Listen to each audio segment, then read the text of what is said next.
right. We're live. Here we are. Episode 2. Episode 2. All right. Is there an intro? No, we're just talking. Oh, cool. We're going to do the intro before the intro, and then we'll do the intro. Well, the intro before the intro? Yeah. Okay, cool. Well, hey there, everyone in podcast world. Do you want me to do a little intro of myself? No, I'll introduce you. Okay, but, cool. Just do a little talky talk. do a little talky talk. Little cooking. Perfect. Cooking before we start Got to cooking. cheat the cup outwards. Jameson Sotheby's, International Realty, hanging out in the Evanston office. It's a nice little office. I have a strange feeling these people that have parked like 5 times right now are going to just walk into the office. They might. There's a It's good going to chance. be a little awkward when that happens. It's okay.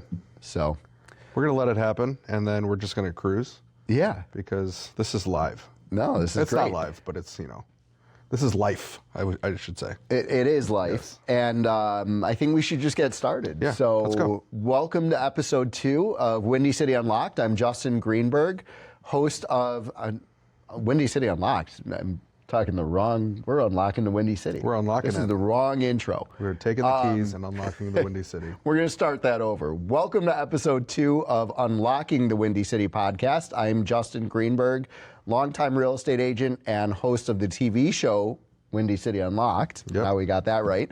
I'm here today with my friend, my team member, Ricky Sakota, former chef, and now long cooks. time, almost 6 years. Almost 6 years Almost in 6 the years in biz. real estate. Got in So- before COVID, so COVID did not fully kill my chef dreams. I had this, it was planned, kind of. But yeah, I've hit the ground running and didn't look back. Decided, it was time to switch up the gears when the knees start to get a little, Too much standing in when the the kitchen. arthritis starts hitting the. I was cooking yesterday. Obviously, people will see this later, but today, this is the day after Thanksgiving. So, you have no idea how much. That's why I wore my fluffy shirt. Yeah, you don't know how much Advil and coffee is running through my veins right now because, standing for basically 72 hours cooking for an army, it takes it out of you. It does. When you're not used to it. It does. It's true. If you don't use it, you lose it. I don't know if you do. It's kind of like riding a bike. I mean, put me on a bike right now. Let's see what happens. I don't know. I mean, we could do that later. It's a things- little cold outside. things but, could get weird.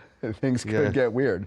Yeah. So anyway, if you are interested about Chicagoland real estate or some of the best hidden gems around Chicago, this is the place for you. So thanks for joining us today, and we're gonna get started and we're gonna talk shoot it. real estate, talk cooking, talk food, life. Life, love, all those sorts of fun things. Kids, if you have kids, oh my, yeah. I don't know why I said, oh. You have little, I love my you kids, have little but- kids. I have a little kid. We're running. Like I said, we're running on fumes here. It's early in the morning, early-ish in the morning. And, Yeah. we put on actual clothes and shoes. It was hard getting dressed this morning. I'm wearing socks. I don't think you're wearing socks. I do have their little socks, yeah. See, whenever I put on socks, I know it's going to have to be a productive day. I wore socks yesterday. I was like, I gotta be productive. I gotta cook. Yeah. I gotta get the mean, turkeys on the smoker. Oh, nice. I was running late yesterday too. I usually put them on at like 5 a.m. Okay. They casually went on at like 10. Oh, so only a 5-hour. Yeah. I was as 3 Delay. o'clock rolled around, and people I'm are- like, oh crap, we're still 30 degrees away. I'm like, Oh, I hey. should probably crank up the heat a little bit. Yeah, might as well give a little char to the outside. It's Yeah. Were you doing like some hardwood, some white and I red oak? did. I had no. You know what? Not for the turkeys. Cherry, for the apple? brisket. My wife Brisket. insists on brisket for Okay. Thanksgiving because she hates turkey. Okay, fair enough. So for the brisket, I do a little post oak, Okay. a little bit of hickory, a lot of mesquite, Yeah, good flavor right and there. then for the turkeys, I just go applewood. In Hawaii, we used to use this wood called kiave, and it was basically a mimic. I like the way that sounds, kiave. It mimicked like a mesquite, but it's it's the hardest wood I've ever experienced in my life. That's not what this show is about. That is not what this is about, but it is a dense wood. Like we tried to chop up pieces to put in a smoker when I was a chef in Hawaii. We'll get to that. But Yeah. So do you have to run it like through a table saw to cut it up? Or? I mean, you'd have to like crush it with like a hydraulic press. Like, Oh my God. It was hard. Like it was, like it dented the axe. Wow. Like it was some hardwood, cracked. Yeah. That's so we had to impressive. get real creative in order to just fit it in this, because we had to put little chips in like it had like a chute, and it was like. So was it like a pellet smoker or like Yeah, a gravity fed with wood? No, it was an electric smoker, but it had like a chamber, and you just filled it with wood pieces.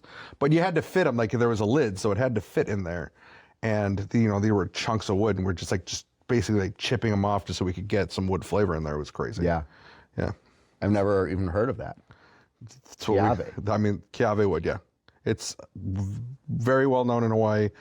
Yeah, extremely hardwood. Great flavor though. Yeah. So like you'll see it on menus like Kiave wood, smoked ribs or smoked anything, smoked chicken.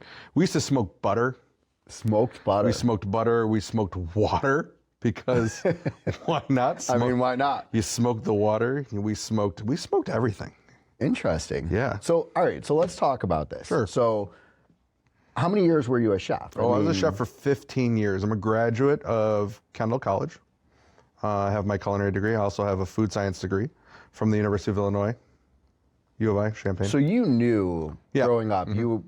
I'm going to be a chef. Yes. I want to be a chef. I want to be in a kitchen. I want to be cooking. When did you know you wanted to be in real estate, though? Because, I mean, that's a big jump. Right Yeah, there. I wanted to be in real estate. So my family has owned two homes since my parents have had two homes since like the early 2000s. They bought a house in Hawaii. Hence the reason I wound up in Maui. My parents had a house there. So, real estate kind of like started the juices. Like they went out there, they searched for a lot, so I was like, okay. And I watched them build their home.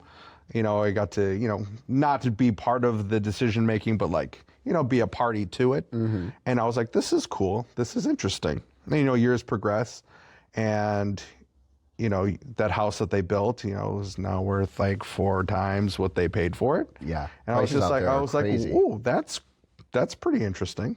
Whenever you can just put an initial investment and it grows that much in like 20 years, Yeah. like outperforms, the S&P, Real estate's a good investment long term. Some would say it is. Some would say it's the best. But, so that's what jump started, the real estate for me. And I was like, okay, I found a time in my career where I was like, I was getting older, I could still cook. I still love doing it, obviously. Otherwise, I wouldn't be, in the kitchen for 72 hours cooking for Thanksgiving. But it was something that, it was time for a change, and kind of like the world aligned in a certain way. COVID happened. Well, you started before Yeah, COVID, I actually though. started getting my license before pre-COVID. So I didn't have to take the class. I was in person in a mask. So I guess that was fun. But yeah, when I got licensed, I was with Keller Williams at the time. I joined their office out in Barrington, and people there were great. I really did like them.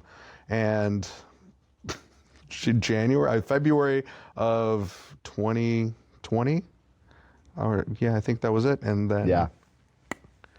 then boom, lockdowns. The shutdown. Lockdowns. Yeah. Great. And it was interesting because there were a couple of weeks where we weren't sure what we were doing, and then it was deemed that we were essential. Yeah. And, housing had to continue. I remember I had a listing that we had put on the week before, and my client called me It's like, hey, and was like, March 19th, what do we do? I'm like, I don't know. I think we're all trying to figure out what we do. Exactly. So, Yeah, the government was like, what are we going to do? yeah. And we were just like, I guess we just keep selling? Yeah, it was a weird time. I remember her vividly. I remember her calling me and asking, "Are you still dropping off the booties?" And I was like, "I could. I guess wear a mask and gloves I and guess hand with them to you, additional but PPE, yeah. Yeah, Yeah, so I had my first buyer was a really good friend of mine, and we're just like, he's like, can we go look at condos? And I said, yes. Like, yeah, like we're gonna do that. And so I didn't see you being in the business. Like, this was definitely like, you've seen the ebbs and flows, Yeah. and like the market shifting and all the different things that happened. This was like, all right, I know nothing else. Yeah. So, well, and you got off to a hot start. I mean, when you joined the team, you had already done 12, 13 sales in less than a year. Yeah, I had done a couple. Or just about a year. Yeah, quite. Yeah, probably. Yeah, including like rentals and stuff. I'd done a fair amount of transactions, in my first 2 years. Yeah. So, it was interesting because pre-COVID, the market was very much a buyer's market. I think we were at about 8-9 months of inventory, which is just, skirting a balanced market, but it's still a buyer's market.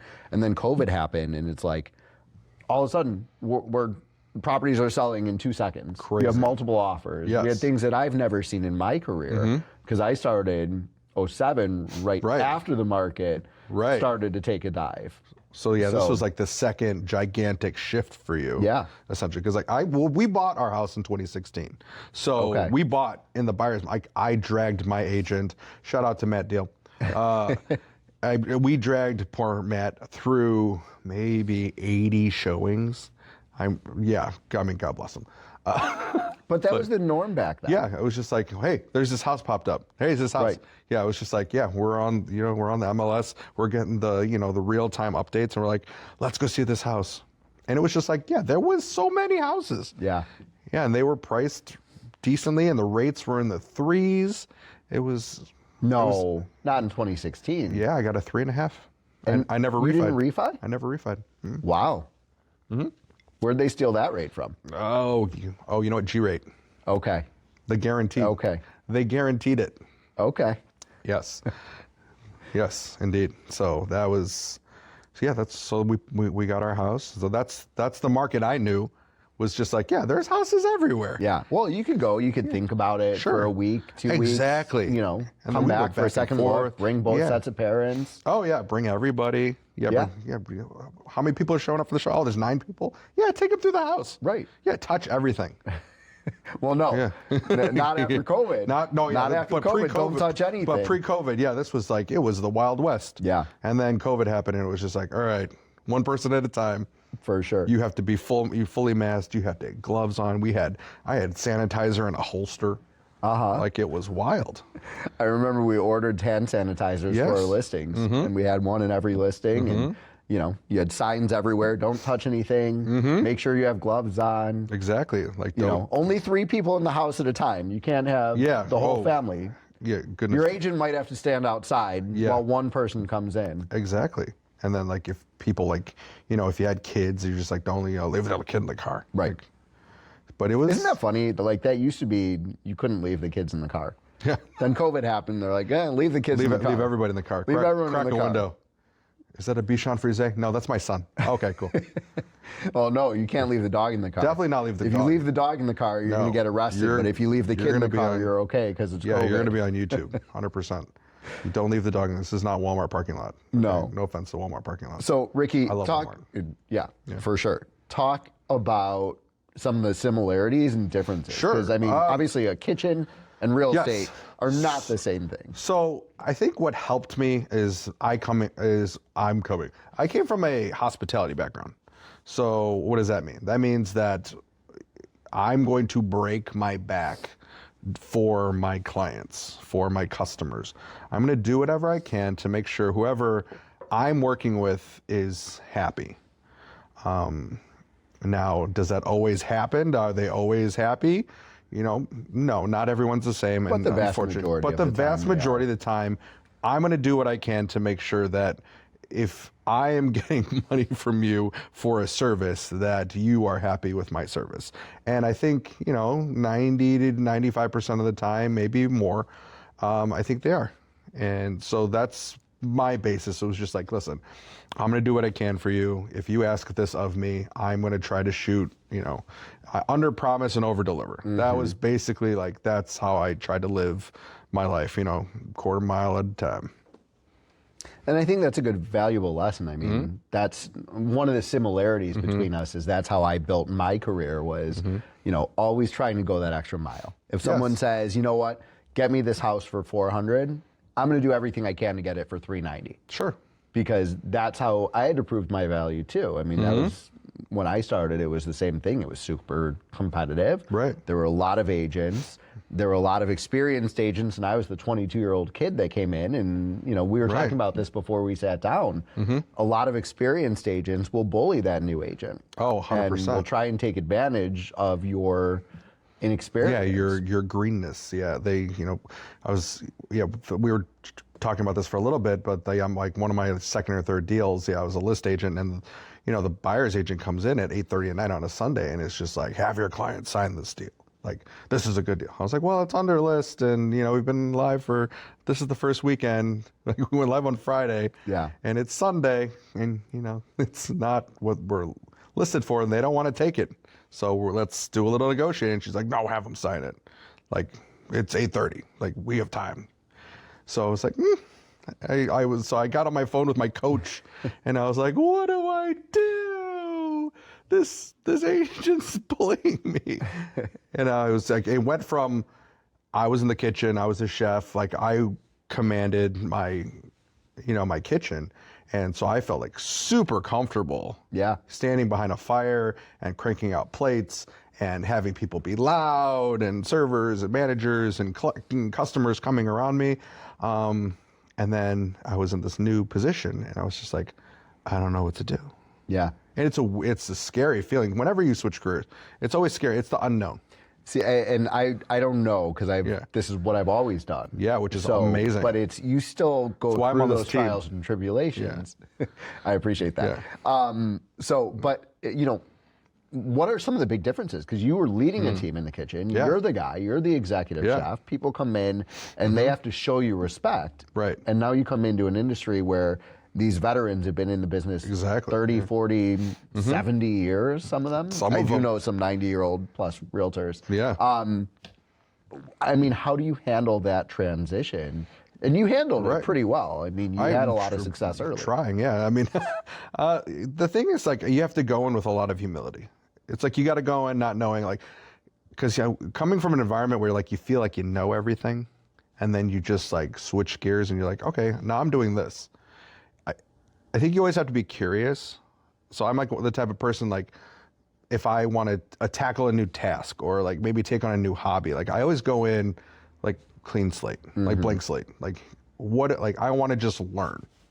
So that's how I kind of tackled this. Like I would go to roundtable discussions, and I would just go to the office, and I would just hang out with like older agents, more experienced agents. Yeah, like much like yourself, and just listen to what they have to say. For the record, you're older than me. True, I am. I even though I don't look it. I'm the old agent, but he's older than me. It's exactly. fine. It's funny. I don't take it as an insult. You shouldn't. I look like I'm 27. I just shaved today. True. But no, so I think having that humility to be able to go in and be like, listen, I'm a blank canvas. Like, I'm willing to absorb whatever information like you're willing to give me. And to be honest, most senior agents, they love to just give information and like help like the younger agents grow. Yeah. Like they really did. They just like, they kind of took you under their wings and were just like, let me walk you through this. But there's a difference between helping and sharing information and trying to bully and take advantage. That's and I've seen a lot of agents do that too, where they're like, oh, well, this guy's inexperienced. He doesn't know what he's doing. So I'm going to tell him, this is what you're going to do, and this is how you're going to present this, and you're going to get this done, and you tell your clients to accept this because I've been in the business for 30 years, and that just doesn't work when you're trying to do what's best for your client. No, because like exactly, like you have to do what's best for your client. You have to, I mean, we're a fiduciary. So like at the end of the day, like that's what we work for our client, and they're working for their client. And it's a game, it's a chess match. So you have 100%. You have to figure out, there's the dire consequences are, monetary, and there's lots of financial gain and loss with one text, with one call. Yeah. So, you have to manage, you have to traverse the waters and, try to make sure that everyone comes out as happy as possible. 100%. And as you said before, everyone's not always going to be 100% happy at the end of the day. No. There's always going to be, but that's the same as a restaurant. Someone comes in, they're expecting a great meal. The meal was phenomenal. and one thing happened. They didn't get their water cup filled, or their fork fell on the floor and they had to wait 2 minutes for a new fork. And there's always something. There's always something. And like, like I tell my clients, it's just like, no house is going to be perfect. No transaction is going to be perfect. What we're going to do is when we get to the bumpy roads, we're going to cross that bridge. And that's all we can do, Yeah. And, at the end of the day, I want to make sure that they're as happy as they can be, like, did we get the house? Was it a bumpy road to get there? For sure. Yeah, it is, especially in this past market. Did we lose out on 8 offers? Yeah, we were talking before, like, I had clients who, lost out on like 9 offers. And, I tell them, like, the average is 8, when they lose the first one. They lose out on the first one. You go, sure. Like, don't worry, the average is 8. Well, we got to 9. And I was just like, oh, no. Was that the most that you've written was 9? Probably, yeah, 9. Okay. Before we went under contract. Interesting. Yeah, that's a lot. What's the most amount of offers you wrote for one client? I've had one client. Well, hold on.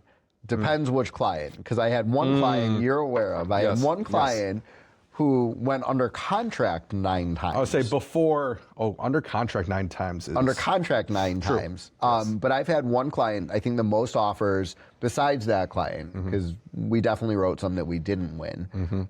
I think it's 13. 13. Lucky number 13. Wow. 13 was the final one. And they never went under contract. Oh, they never? They lost out on every multiple offer. Wow. 13th time. That's when it finally happened. That's crazy. It was a lot. It was a lot. And was that like in the past, like 2 years, like during COVID? No, this was... Or was it before? This was probably like right after COVID. Okay. I would say it was 2021. We started looking during COVID because we were masked. And I remember, it was, my son had just turned 2. So it was November of 2021. And then once you turn 2, that's when kids could start wearing masks. Oh. So I remember that because my son came to a showing, one of the first showings that we had, and that was the first time he was out wearing a mask. And I let him open the lockbox, and you know how that is. Yeah, the kids love the lockboxes. So yeah, my son loves booties. Post-COVID. Booties. Yeah, he'll collect he'll go into the house, and if there's they're not just blue, if they're he's like, oh, I have blue ones and I have black ones and these are white, and so he had different colors. He would put them in his pocket. Oh yeah. Then you find them in bed 2 weeks later. And I was like, can I take those from you? He goes, no, these are mine. Yeah. And I'm like, okay, dude. Yeah. My son has all of the little flashlight keychains that we have. 100%. He's got a collection of them. He might have more than we do. Okay. So he's got all the swag. Yeah, he's got all the swag. Okay. It's great. I find them in every room in the house. Yeah. I open a drawer. I'm like, oh, what's this doing in the bathroom drawer under the toilet paper? Yeah, there we have Yeah. They have fun. They enjoy our job more than we do. They really do. And it's nice that you have to have the flexibility to be take your kid with you. Yeah. Yeah, it's sometimes, obviously not all the times it's not appropriate. Sure. I'm not going to take them to a closing if I don't have to, or, if I have 10 showings in one day, it's just to go from boom, boom, boom, in and out, especially if, they're in a car seat. It's just and they want to touch everything. Of course. I took my son to showings, and it was just heaven forbid that they have the house has children with toys. Yeah. And the toys are so nicely put away and pristine because it's for a showing. And then the kid goes in and just rips out a drawer, and they're like, there's dinosaurs and Hot Wheels, and now they're on the floor, and you're looking at your clients like, why don't you guys just go look through the house? Yeah, go take a look, tell me what you think. I'm gonna just take care of this. Yeah. And you're just like, oh my God. See, we experienced it with our son when we were looking at houses ourselves. Oh, for sure. Because we moved in 2020, 21. Yeah. And every house we walked out of, I had to call the listing agent and say, I'm really sorry, I have to go back in. Can I use the lockbox again? My son took the TV remote. Oh, man. So he was obsessed with remotes. And literally, I'm not even kidding, Ricky. Every house we went in, he took a remote with him. Really? So it was tough. It was tough. Thankfully, we realized it as we were Yeah. putting him in his car seat every time. Right, he just. So, like, we never got home. Oh, thank goodness. Because I wouldn't have known which house that remote was from. No, you'd have to call. Like, I'd be like, who has a Toshiba? Like, Yeah. Hey, Mr. and Mrs. Listing Agent, Yeah. can you check with your sellers and see if they have Yeah. a Toshiba TV? yeah, exactly. Yeah. Like, I have Yeah, a that would've been Samsung, a awkward. Sony, and like, you're like, who gets what? That would have been really awkward. So, talk to me about some of the experiences that you've had recently, and because you're thinking about opening a restaurant again. I was approached by a chef mentor of mine recently, and she is a very highly dedicated chef as well as decorated. Okay. Yeah, Sarah Stegner of Burgers Cafe. Shout out to Chef Sarah, Chef George. Yeah, we've been in talks to possibly open a pizzeria, and we just have to find a location. Yeah. We had one in sight. So you're a buyer now. Yeah, exactly. So we had one that we kind of were trying to line up, but it fell through, unfortunately. But the dream is still alive, and trying to find a place that kind of checks all the boxes. Exactly. Buyer again. Yeah. Is this the right location? Is this the right setup? Is this the layout okay? Do we think people are going to take to it? It's different though, because you just like basically instead of like thinking, oh, well, we don't want to be on a major road, or we don't want to be by, I want to be close to schools. It's like, oh, we want to be on a major road. We want to have parking. So it's just the checklist. a different the buying checklist experience. The checklist is different. Yeah. But yeah, But it probably helps give you a different level of respect for your clients and what they're going through. I remember when we moved, I was like, I now get it. I see what you're going through. This is stressful. Yeah, This is hard. especially in this 2021 market. Yeah. Like where exactly like you're writing offers and you're getting blown out of the water. Like even now, like I thought maybe it would be tailing off a little bit. Yeah, I think some sellers, have inflated senses of what the home could possibly be worth, and they find out quickly when their house sits that it is. Yeah. But also people who have put a lot of work and dedication in their house and have essentially given the aesthetic that most buyers want, they're seeing the returns on their investment just skyrocket. Like some of these houses are crazy. Yeah. And they're still going for, you're still getting 8-10 offers Yeah. on a home. Well, and we look around the country and you look at some of the national stuff and you see not every market is performing Absolutely the way that not. ours is. No. And I don't foresee ours changing. I mean, what do you think? I think we have a finite amount of space. So I was talking about this with someone recently. I said, all right, well, look at this, certain cities, major cities that are having, essentially, they have lots of inventory and maybe the prices are dropping, like Atlanta, in the South, like large areas. We in the Chicagoland area, like we're kind of cut off by the lake too. Yeah. We don't have we can't go further we don't east. have the 360, radius of being able to build houses all around the area. We can go, west or we can go south. Yeah. So, we lose that amount of real estate, so to speak. And we still have a population the size of like Seoul, Korea. Like, if you think about it, the Chicagoland area is like, 8 million people, I was something going like to that. say 8 or 9 million people. Yeah. So 30,000 of us are realtors. 31. 31,000 realtors in Chicagoland. Wow. So, Hey, 80-20 rule. yeah. Oh, 90-10 rule. 90-10 for sure. rule. For sure. So, well, especially if you look at last year, I think the statistic came out, 71% or 73% of realtors sold 0 homes Goose egg. last year. Which is wild. Well, we experienced it though. Yeah. We talked to those agents. We talked earlier about bullying and the experienced agents bullying. The frustrating thing today is working with the inexperienced agents, and there's 71% of them that sold no homes last year. And there's another 20% of them that sold 1 to 4. Yeah, one. So selling that's a big chunk of the agents. It's 90-10. Usually not like a condo. Usually it's like, oh, I'm selling my parents, $1.2 million estate. So, get one sale. Right. And they do pretty well on it. But, Sometimes. but then, you have buyers who are trying to get in there and like, how do they manage multiple offers? How do they manage, we talked about this, appraisal issues. Yeah. Or, anything. Yeah. Negotiations. Well, it's like the call I got a couple weeks ago. My clients are buying the property. The listing agent is a full-time teacher. Yeah. Doesn't even sell real estate full-time. And so when I asked her about the appraisal, I was like, you showed up to meet the appraiser, right? She's like, no. Did I need to? I'm like, you didn't need to, but Did you send them? Did you send them them an email? information? Yeah. Right. Do they have comps? Do they have copies of any other additional offers? Right. That were sent? Right. But if you don't know that, it's I think anybody can get their license. If you have $600, Yeah. you can get that little certificate put on your wall. If you're good at taking a test and you have $600, you're in the business. So, But it's like, the amount of people who get into it, it's you said 90-10. Like 10% of people are going to do 90% of the business. It's just how it is. so when you're dealing with an inexperienced agent, what are you doing? How are you handling it? Are you coaching them? Are you doing that experienced agent thing? Yeah. So I've always had this thought. I am very, there's plenty of pie. To kind of elaborate on this, I think there's enough pie for everyone. Right? So some people tend to be, I guess, more famine mentality. It's just like, no, I have to take this and take this and this. And I think there's enough pie for everyone.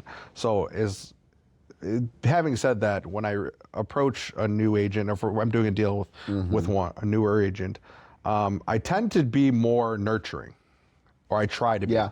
Or so I even point out things. Like if I'm on the list side and someone, I can look up and see how many transactions they've done. If they send me a contract or an offer, I can be like, hey, is this correct? Just want to you forgot to fill out half the contract. Just be like, hey, you don't want a commission. Is that what I'm seeing here? You're not asking for. See, you're nicer than I would be in that regard. Yeah. And I think I'm just jaded after 19 years. Yeah. But, if someone doesn't fill that out, then you're just going to assume that that's all part of the offer. Yeah. I get where you're going with it, though, and I understand why you're doing it, because you do want to make sure, you have to make sure for your seller that it's not going to cause a problem later on in the deal, but at the same time, I'm probably reaching out to that agent and saying, all right, great, we've got a deal, so no commission on the buy side, and, and I'm just calling it out in a different way than you are. Yes, exactly. So... Because it's regardless, it's going to come out. It's going to at some point. And the last thing you want to do as representing a seller is go under contract and have the deal fall out of contract because someone screwed up and didn't fill something out in the contract. Right. But at the same time, in today's world, it's negotiable. It is. So you didn't advocate for yourself. You didn't negotiate. Your clients didn't recognize it or didn't know it's on the contract. They signed it. They initialed the line. Maybe your buyer agreement was for zero. I don't know. Yeah, exactly. I don't know. So that's the thing. I don't know what agreement the other side has with their client. I only know what I have with my client. Right. And I'm looking out in a fiduciary way for my client. 100%. So I had this situation where, it was a small thing. It didn't really, it was about who was holding earnest money. And I put it on the client. We wrote the offer, and there's a little box. You said, who's holding it? The seller's holding it, the buyer's holding it, or a third party. Right. And I said, well, as the buyer's agent, I thought at this time, I was just I had a couple deals fall through during attorney review, and I was like, we had to wait on earnest money to come back. So I was like, well, maybe if our company is holding earnest money, maybe I can get it back to my clients faster so we can move on. So I just happened to write, buyer side holding earnest money. And generally speaking, the seller side will hold earnest money. Sure. Depending. I was obviously not all listing companies like Redfin, they don't hold earnest money. It should matter. It shouldn't matter. The earnest money can't be released. It's got to be approved by both parties regardless. Exactly. So I just happened to put buy side. And then when I even wrote my offer, some people will just send an offer and just be like, all right, I hope they get it. But I always I write a big email and I lay out everything. Purchase price, that, earnest money, that. Yep. So under earnest money, I wrote the amount and I wrote held by the buyer's brokerage. and then everything else. And then I shot it over to him. I said, here's our offer. Great. And, go under contract. And it's time to deposit the earnest money. And he's just like, hey, we haven't seen earnest money come through yet. And I was just like, oh, they're depositing it today. All right, great. I sent him, I get it. I sent him the receipt. And he's like, hey, why are you guys holding earnest money? And I said, because I told you we were. He goes, well, that's kind of unusual. And I said, well, I work with these clients, I decided, it might be easier for them should anything happen, that if my brokerage will hold the earnest money. Right. And he said, and he was just like, oh, well, thanks for the heads up. It was in your email. It was in the contract. And I was like, it's on the contract. It's in my email. And it's in my text message. Just because you didn't read it doesn't mean that I didn't give you a heads up. Yeah. So. And that's frustrating. Oh, 100%. But it comes up, you guys hear me talk about this at our team meetings all the time. Attention to detail. Yes, 100%. You have to pay attention. You have to. Little details make a huge difference. Yes. It's one little checkbox. But that caused an argument. Exactly. And I mean, that's a minor thing. That's a minor thing. It could be something that's way bigger than that. That's not a deal breaker. No. Like missing, post-closing possession. Oh, don't want to miss that. House plans. Oh, yeah, exactly. House plans. I mean, you remember that story. Yeah, So I had a client, multi-million-dollar deal that almost fell apart the day of the closing over house plans. So. Or, exactly, like on all the fixtures. Uh-oh, I didn't mark refrigerator. Yep. Well, the garage refrigerator or the basement refrigerator. Exactly. Freezers. It's the details. A whole house humidifier. Yeah. That's one. I mean, like, knock on wood, I haven't had to buy anybody a washer and dryer yet. Thank goodness. But you know what? The one that always gets me is either the Ring doorbell or the smart thermostat. Yeah, the smart thermostat. They take their nest. So, yeah. You walk in and it's like and you like have to look back and you're like, wait. What was the thermostat here before? I'm going to go check the listing photos and see if I can find a picture of the thermostat. Yeah. So. Or it's the old one. Yeah, exactly. Yeah. Like the old the dial one. All right. Have you ever had to reprogram a Nest thermostat or a Ring doorbell? That's even worse. The Ring doorbells are the worst. Yeah, people just leave them. You can't, if they didn't remove it from their account, you can't add it to a new account. No. So I'm like, I tell my clients now, I'm like, you know what? Buy a new doorbell. Yes, just the setup is going to be way easier. Like, don't get upset over the Ring doorbell not staying with the property. You're going to thank me later. Yeah, it's harder to change something over, like the security system. Just like you can piggyback certain things. The security system's different though. Yeah, because you can hire a service. They can come out. They can do it. But who are you going to call for a Ring doorbell? Ring doorbell. It's like it's $130. Like, right. Exactly. I'll buy you a new doorbell. Yeah. Let's keep moving. Or if they show up and there's like, oh, there's no smoke detectors. There's no carbon monoxide detector. I was like, I would personally suggest that you update all those yourself. Yes, there can be. Well, you want to change the batteries. Yeah, you want to make sure you move in anyway, so you know what the time schedule is. You don't know how long that thing's been sitting there. Yeah. No, that's or if true. it works. That's for sure. Well, especially as a chef, you know. Yeah. If the smoke in the kitchen is. Well, I had a friend of mine. He found out that he had a carbon monoxide leak in his furnace because his carbon monoxide detector didn't go off. Okay. And he figured it out because his cat was getting sick. His cat was like vomiting. Oh wow. Yeah, and it was like, why is it? And he took the cat into the vet and blah blah blah, and you're just like they're like, cats sometimes do this because of carbon monoxide. It's like, they're like, do you live like in a basement or do you, he's like, well, my furnace is in my condo and it's like all one floor. Yeah. And they're like, maybe go have that check out. And he came and they're like, oh yeah, there's a small leak in your gas. So like there was good for the vet knowing. Yeah, it was wild. I would have never thought about that. Yeah, so he had, someone come and fix it. Wow. But yeah, because he's not there. He's out at work all day. So he gets it at night. But his cat's there all day. Wow. It was. That's lucky. I mean, 100%. He really got lucky because It's a It silent could- killer. it- That's it why could- you it have to could have have been- carbon monoxide. Yeah, exactly.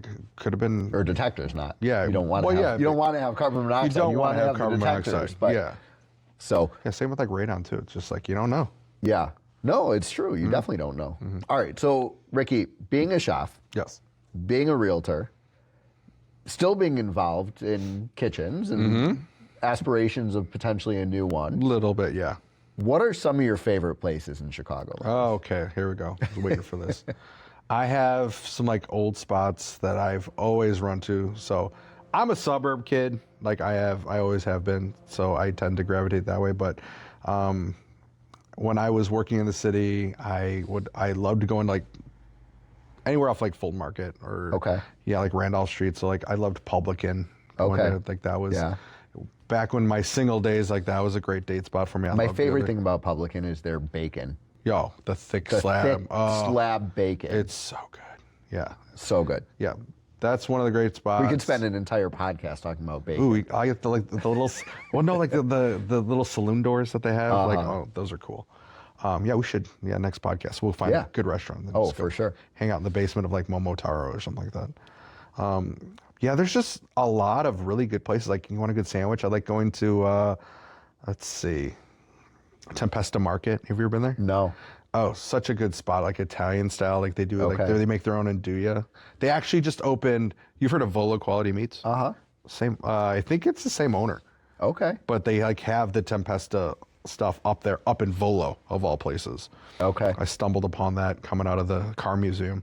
There you go. Which they have. I haven't made it up to Volo in a while.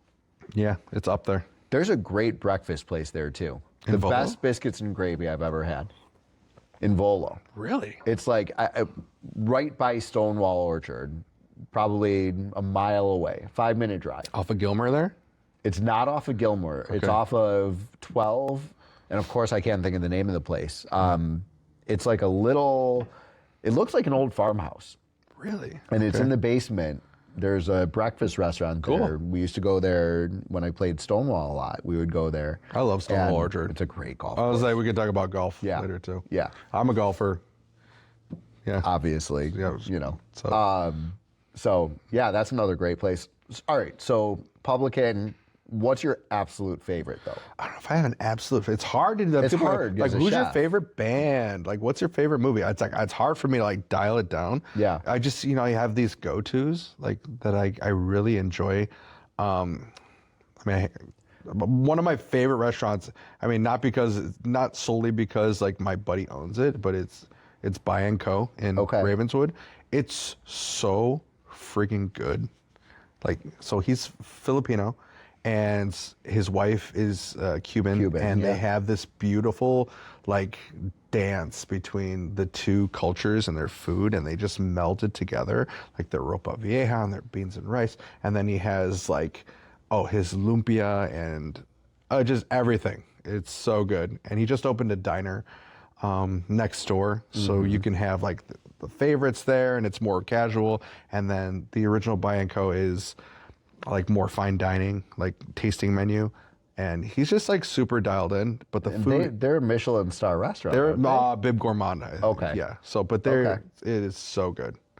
I can't recommend them, and they're across from Margie's Candies. So like they have excellent desserts there too. But then you just go across the street, get a little Margie's Candy, get an ice cream sundae, and then waddle your way. I think the brown line's right there. Yeah. So yeah, or get in your car and just take that hour to drive back to the suburbs. Yeah. And you just go like hate yourself, but it's so good. All right, so we're gonna do something here. We're gonna go rapid fire. Oh, okay. Best pizza. Oh, I love Jimmy's Pizza Cafe. Where is that? I think it's on Montrose. Okay. Oh, so it's the Chicago, New York style, thin crust, by the slice. Cheating on Chicago. It's cool. I know. I do. I guess we'll forgive you. I mean, this show's about Chicago. Pequod's is good.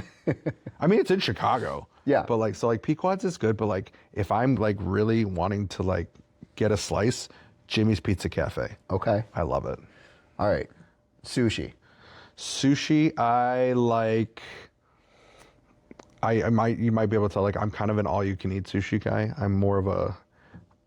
I like on the boat, quantity, or coming quantity, around in quantity the over conveyor quality, belt. quantity over quality kind of situation. Okay. I feel like But like I go to Sushi Para in Palatine, Sure. which is It's a regular spot. I really like it. Yeah. And I think it's really decent. Yeah. Yeah, and for Good the price, quality. Yeah, good quality for the price. Yeah. Yeah. Okay. What's your go-to Chinese? Ooh, I'm partial to. There's really two spots, like Sunhua, roast duck. Their roast duck is amazing, and their egg rolls are phenomenal. And then I grew up in Mundelein, Illinois, so Hong Kong chop suey is like my jam. Yeah. 100%. I've been there. Yeah, It's a good spot. It's a great spot. It's a great spot. They used to have a second location. I don't know. There is a Hong Kong chop suey in Libertyville. It's not the same. It's not the same one. I don't think it's the same one. Okay, I always thought it was related. What about Sandwich Shop? Sandwich shop, just straight sandwich. And this is, I know you used to have a sandwich. I did. shop, so I did run a sandwich. this is a shop tough one for a for long you. time. If I could just like really good sandwich shop, I'll stick with my suburbs here, but like I like Original Bagel and Bialy in Buffalo Grove. I just get a pastrami Reuben with coleslaw instead of sauerkraut, and a half sour pickle, and Yeah. it is like. That was my go-to sandwich this summer. Shout out to Kaufman's though.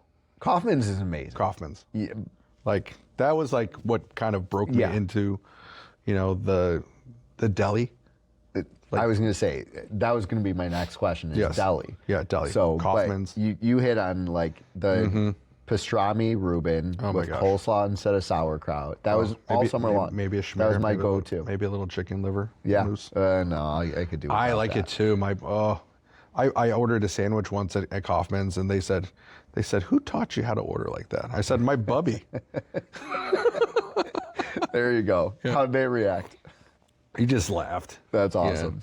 That's awesome. All right. Yeah. Best experience in real estate. Your favorite deal. Oh, my favorite deal. It's not the one that I made the most money off of, but like my favorite deal was probably when probably that 9th offer I wrote for my clients. Just that feel good. Just that thing. We got it. Thank goodness. Like it was just a weight off. Yeah. Of like oh my, like they're such good people, and they're great clients, and I was just so happy for them that they got a house, and it's a house that they love. Yeah. So it was weight off my mind, and because until that point it was like this is months and months of writing offers and losing out, and just trying to play that hold the hand, be the hand holder, and being that therapist as well as being their realtor, and kind of wearing all the hats, and it was just like load off my mind. done. Yeah, we got it done. We got it done. And they were probably over the moon, ecstatic. All right. Toughest deal.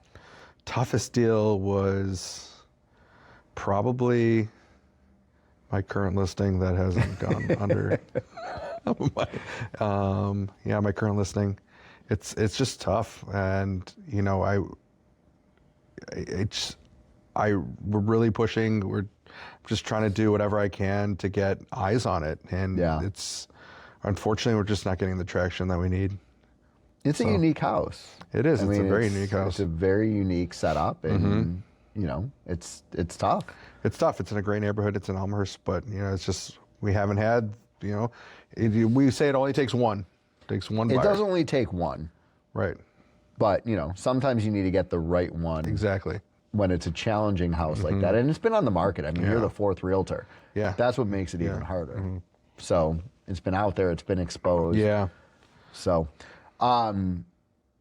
what are some of your favorite things about being in real estate? Because it's, as you said, it's not always about the deal. It's not always about the money. Sometimes it's just the satisfaction of getting what your clients are looking for. Getting them in their new home. 100%. It's like, being in that hospitality background, it's, I kind of like feed off of people's, I feed off their energy and feel like, so like their joy is my joy. Yeah. Kind of thing.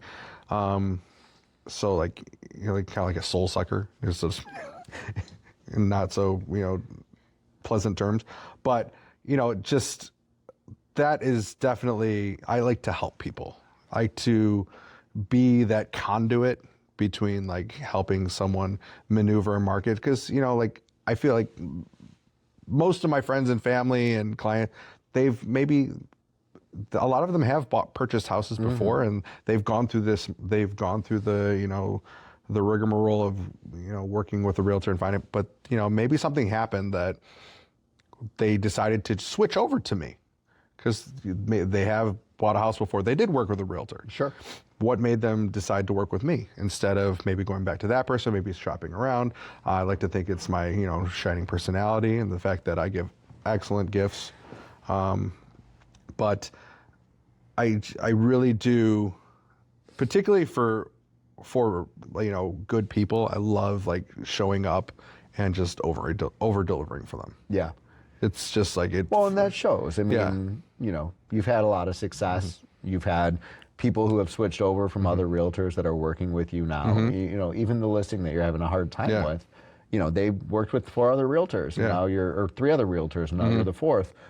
They obviously selected you for a reason. Right.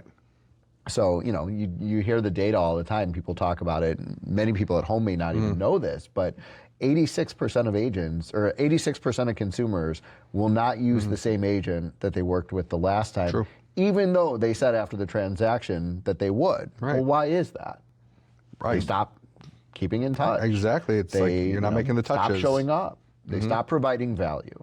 Right. So, and I think like it can be somewhat thankless at times. Like it's just like you're providing a service. Like do you always call the same plumber? Some people do. yeah. But then some people like to shop. You like to see what's out there. And 31,000 realtors in the Chicagoland market. I mean, there's always someone else chomping at the bit for your job. They're like sharks. They're always chomping at the bit. Chomping at the bit. Yeah, every day you wake up and you don't have something under contract, you're unemployed.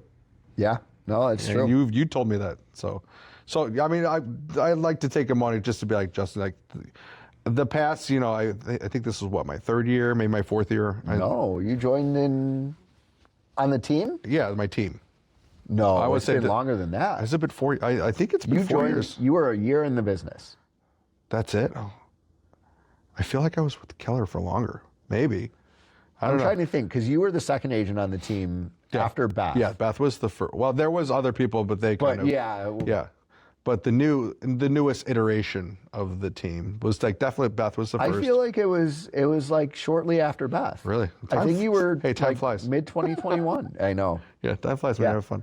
But no, I mean, I definitely after speaking with you, I was like, this is the team that I need at this point in my life, and it's just the support you give and the mentorship has been.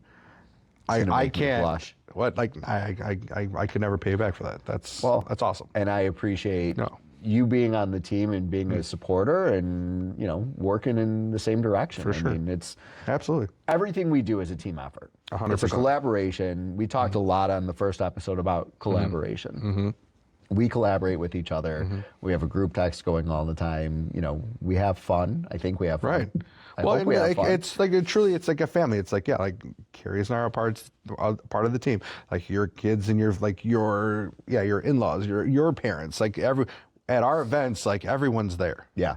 And so like we all become everyone's familiar with each other, and it's a nice environment to be a part of. Yeah. And it's growing. That's the big thing too. It's like it's growing. Sure. It's not like we're stagnant. We've introduced some really great new people on the team in the past year. So I think it's very exciting. Yeah. No, it's a bright future, and I think the thing that's so rewarding, you touched on this before, is it's not just us. No. Our clients become, Right. you wouldn't be able to go to the office if you were a trader. You wouldn't be able to go to the trading pit and bring your kid to work. No. Not at all. But you become close with your clients. They become like friends and family in a lot of ways. I have a lot of clients that have become some of my closest friends. 100%. And so you do everything you can to give back. You do a great job of that. I think we try and, be there and be supportive. And that's what this business is all about. Yeah, it's about creating those relationships. Like For if sure. if you didn't have the relationship, if I didn't have that, like I wouldn't care. No, and like if you don't care, I don't think you do as good a job. Our industry gets a bad rep. Yeah. And I think it's because they think it's transactional. Mm-hmm. They think that we're here for one thing, one time, and we get paid a lot of money. I mean, let's face it, realtors make good money, but a lot of people don't see the behind the scenes and all the effort that goes on, the years and years and years of engagement and interactions and support that we provide our clients just for that one transaction once every 7 to 12 years. Right. So, Every text, every call, every birthday, every gift, every, coffee, or every meal, and I love doing that. It's like we've had this conversation in coaching meetings. It's just like, I'm better in front of people. Yeah. And it's like, it's hard. You got to focus on the things that you're good at. For sure. And because I think that way, when you stay in I feel like you have to stay in your lane a lot of times. And it's like, do the things that are going to work for you. And partner with the right people. Exactly.